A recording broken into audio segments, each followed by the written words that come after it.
today I want to tackle a few different things. And at the heart of the discussion, I think, is what is the role of the city in the information economy? And is there a role for the city? You know, it was very clear in the 19th and 20th century what cities did in the industrial economy. And before that, in the agricultural economy, there were always places for barter and exchange, and we created markets. And then in the industrial economy, we created infrastructure to enable that. But I'm not sure that we're quite so sure about what the role of the city is in the information economy, and I'd like to talk a little bit about that. I'd also like to be a little bit introspective as a technology player. Accenture clearly have a vested interest in the development of the smart city, but I'm not sure that we are defining it in quite the right way, and I think we've been leading the industry astray as a network of companies, as a network of technology companies. And I think we're defining smart cities from the wrong angle. And I'd like to talk a little bit about how we can reposition and redefine that. And then finally, I'd like to come back to, so what do we need to do better? So, you know, if we're not in the right place in relation to smart cities now, what do we need to do to put ourselves in the right place? And for me, a lot of that is about storytelling. So again, no better place than Dublin to talk about storytelling. But I think we lack a narrative. We really don't understand what it is, and we can't articulate what the value proposition is. And until we're clear about that, this is never going to go above pilot and into scale. So those are kind of the three topics. I'll try and cover them within 20 or 30 minutes and then leave plenty of time for questions and answers.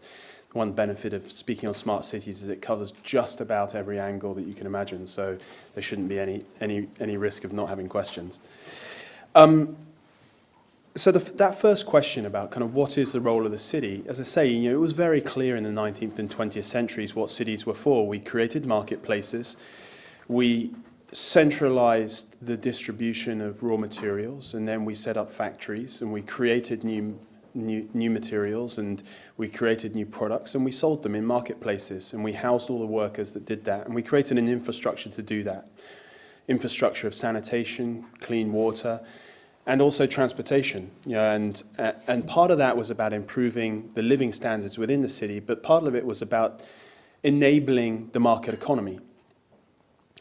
Now, you know, much of that legacy still exists, and you know, and many of the institutions that were created still dominate what we call the cities as they are now.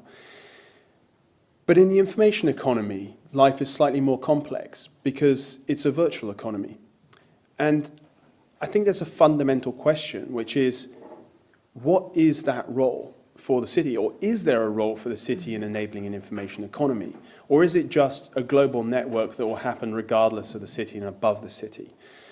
It's my premise that actually there is a role, and what the city can do is act as a convener and a custodian of the information marketplace.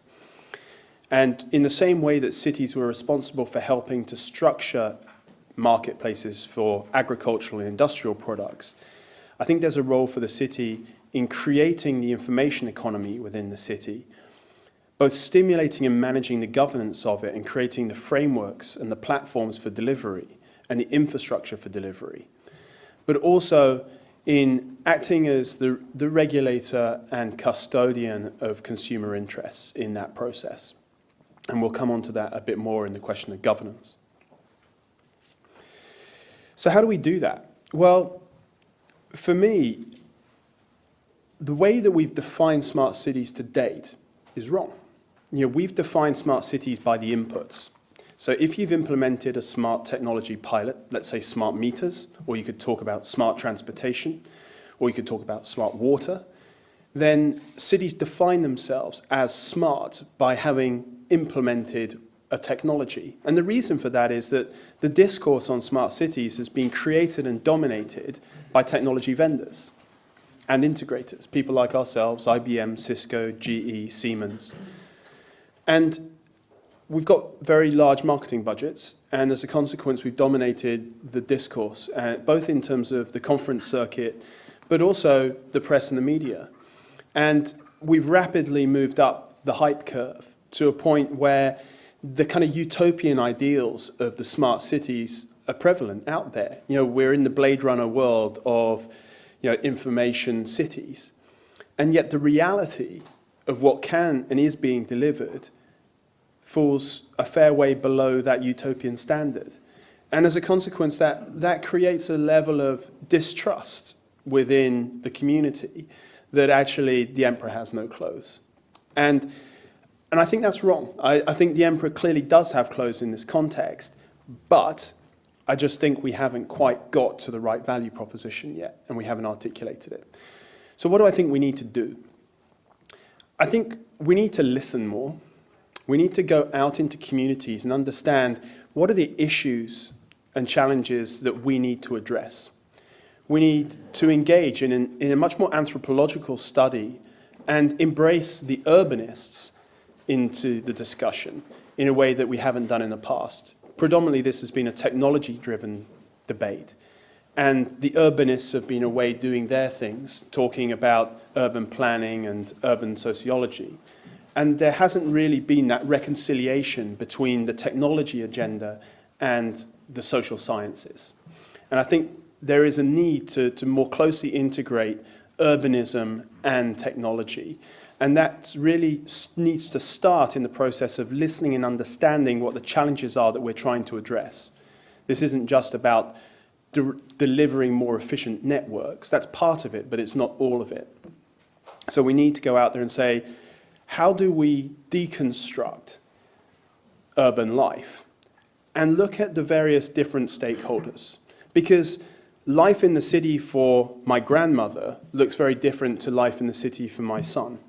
And it looks very different to life in the city for me. We all have different hierarchies of needs. And when it comes to smart solutions, all of those stakeholders are important stakeholders in the delivery. And yet we aren't really systematically going through each of those profiles and saying, what does a day in your life look like now? And what will a day in your life look like in the future? And how does smart solutions enable that transition? And it's not until you articulate the delta between life now and life in the future that you can really articulate what the value proposition is in terms that people actually care about. Because traditionally what we've done is started from the premise of there are economic efficiencies to be driven through these technologies, and we create business cases for delivery. And whilst business cases are important, they're not the same as value cases. And if you talk to cities and the public sector, there's a distinct change in vocabulary between the private sector that talks about business cases and the public sector that talks about outcomes for citizens and for businesses. And we need to bridge that gap. And that is about articulating value in much broader terms. And the kind of solutions that we can provide in the smart city space may be about driving efficiency into the networks and creating good business cases. But it could also be about delivering social and environmental outcomes that are valued by the public sector and paid for by the public sector or paid for in society through different mechanisms. So partly it's about doing the anthropology, understanding what the issues are, and being in a situation where we can define what the outcomes are that we're going to generate. That then leads into much better articulation of the value proposition. We will continue to be in what I call death by pilot mode, where we go from one pilot to another pilot, trying to demonstrate technical competency and the value proposition in business case terms. Forevermore, if we continue to do that, or until people run out of funding and interest in doing pilots, what we need to do to get to scale is go up a level and start talking about what is the value proposition in political narrative terms that allows political stakeholders to say, in terms that the general population understand, this is what a smart meter enables you to do. They don't care about the technical capabilities and functionality of the smart meter, the man and lady on the street. They want to understand, how is this going to make my life cheaper, more fulfilling, and fundamentally better? And until we start changing the narrative for that and start articulating the value case in terms that actually matter to the individual, the politicians will never get interested because they don't understand the technology. And even the ones that do understand the technology don't care. What they care about is there a story that I can tell that is going to ultimately win me friends and votes in the process?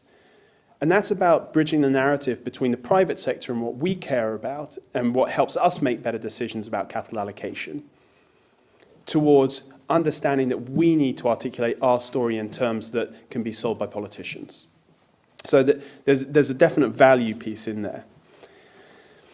And then there's a whole section that will mean that we need to reframe business models, governance models, and financing models around all of these solutions. At the moment, the dominant paradigm is a technology vendor has a solution, smart metering, smart transport, whatever it may be. They go to a government or a company and they will sell the solution, and that solution will often be a capital investment on the behalf of that individual. Now, from my visits to political leaders and to city leaders, and to some extent to private companies that own networks, the view of you sell us a capital solution and we'll fund it just isn't cutting the mustard in a world of austerity. So what we need to do is innovate around the business model. We need to think much more carefully about outcome-based contracting structures and value-based contracting structures. So at the same time that we're looking at defining the value proposition, we need to create business models that enable people to buy outcomes rather than buy product. And that is a very big step for a lot of these companies to make. And it's not a step that they're unwilling to make. You know, it's not something that's completely new. But what we do need to do is be much more innovative about the way that we structure the business model for delivery so that we sell those outcomes. And if those outcomes aren't delivered, then the vendor also bears risk in the process. Because if the public sector are the only people that are bearing the delivery risk, and they can't explain the political narrative for why they're doing it, they're never going to be making the investments.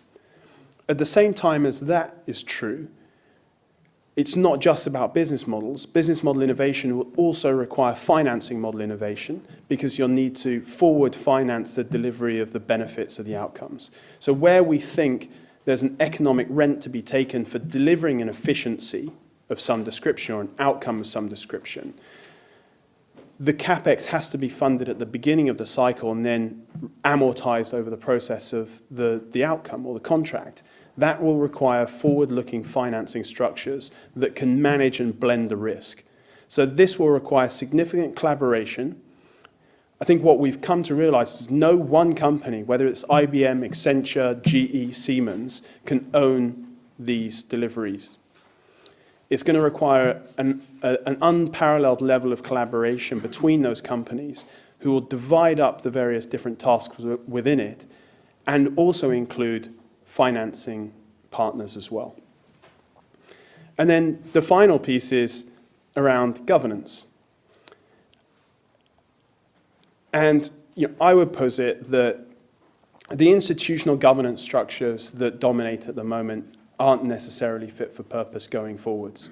And that will mean thinking much more creatively about the type of enterprise structures that are put in place around the collaboration. And if that means that there are more public-private partnerships in the broadest sense, how does that then translate into actual governance and risk management? And for me, that will mean probably new forms of institutional structure that allow the public sector to develop joint ventures, for want of a better word, with private sector companies that will deliver infrastructure outcomes for the city on a concession-based structure. But both the private and the public sector will need a seat at the table of the governance of those activities, and we're going to need to work out what those frameworks look like. So there is this triad of business model innovation, financing innovation, and governance innovation that has to be dealt with in order for us to make the transition from relatively small-scale pilot all the way through to large-scale implementation. So that's kind of the broad remit of kind of how can we change. Before I kind of open it up for discussion, I'd like to talk a bit more about the idea of kind of the urban information marketplace. I do think that there's a role for the city in stimulating and managing the transition from a purely industrial economy to an information and knowledge economy. And for me, that's about developing a completely new value chain around urban informatics or urban information management. So at one level, it requires us to look at data provision. Now, historically, over the last few years, a lot of the focus has been on open data. How do cities create open data platforms that provide data that people can then develop applications to use? But actually, if you look at the total spectrum of data that's available on the city, much of the valuable data sits in the hands of private sector companies. So for example, one great data source would be operational data on the mobile phone network, i.e. You can generate things called population maps, for want of a better word, that look at cell phone propagation within a city, how many people are linked and connected to each cell phone mast. That can give you a proxy for the density of population in real time throughout a city. Now that has many different applications and really strong commercial applications if you can find a way of recompensing the cell phone companies for delivery of that data. At the moment, there are no real mechanisms by which a cell phone company can provide anonymized cell phone propagation data and can recoup value from it, because the information marketplace doesn't really exist. So at the moment, most of the information that goes into an information marketplace is open data and it's free. What we may see in the future is a marketplace that has a combination of proprietary data that has value and therefore would need to be paid for, and open data that also has value but has already been paid for through taxation.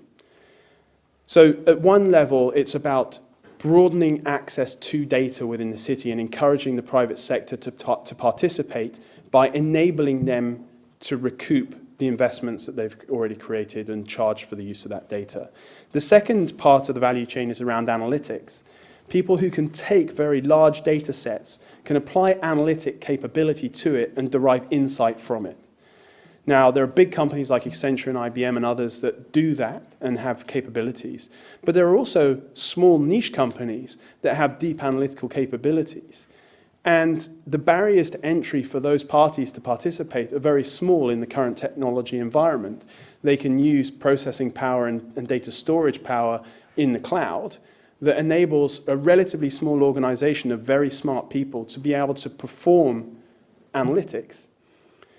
Now, a city that can provide the fuel for those analytics providers can also encourage small and medium-sized enterprises to set up with the pure purpose of delivering those analytics and then being paid for the value that they're creating. But that requires the third part of the value chain, which is a service delivery platform to enable the transaction.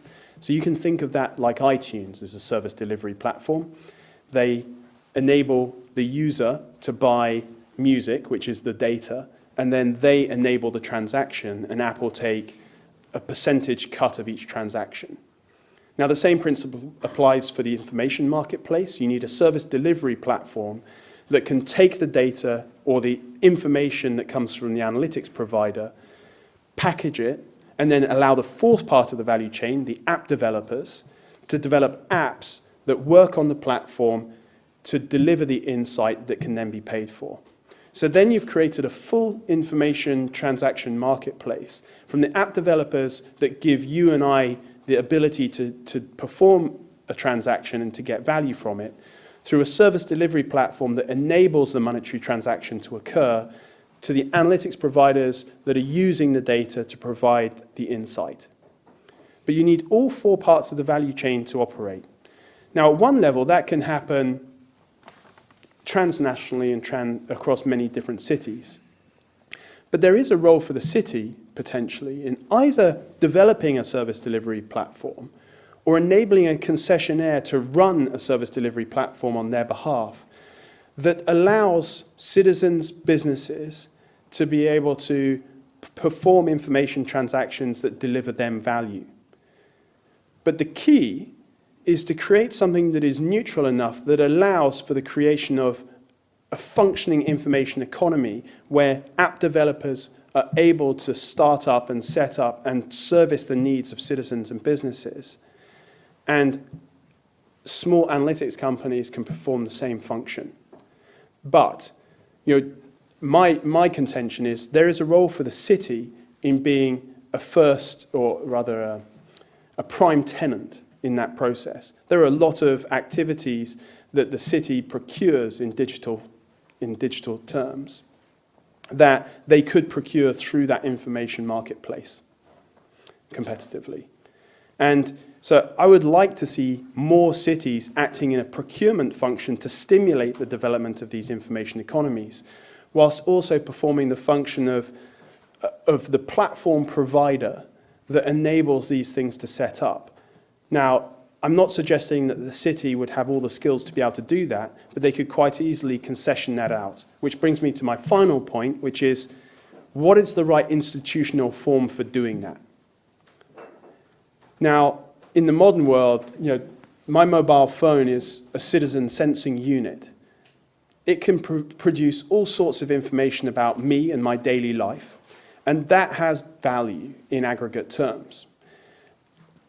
But the big question is, when we're more systematically providing citizen sensing, who are we going to trust to be the custodian of that data and to make sure that I am being repaid for the use of the data that I'm providing? Now, I'm not sure that I would want that to be a mobile phone company. I'm not sure I would want it to be a bank. I'm not sure that I would want it to be a city, government. So what is the right institutional form for that? And I was just talking at lunch. I think there is a real opportunity to go back to the future to provide these solutions. I think in the next decade, 2 decades, we're going to see an increasing development of mutual and cooperative structures that represent citizens in the aggregate form, but don't necessarily have profit-making motives, that represents in mutual form those citizens, and their sole ambition is to protect the interests of their customers. And that may or may not be wrong. It may be that individuals will trust mobile phone companies or energy providers or banks with their data. But I suspect there may also be a series of relatively successful enterprises that are set up as social or community enterprises that act on behalf of customers in mutual form. But what it does suggest is there's room for innovation. There's definite room for innovation around enterprise structures, and there's room for innovation around the institutional forms that we use to manage those cities. So I'll draw the presentation to a close at this stage, and I'd love to open up the discussion, and obviously we can talk about any of those questions. But hopefully that's given some food for thought around what some of the challenges are within the smart city and what some of the opportunities are, and maybe how we could move forward. Thank you very much, Simon. Thank you.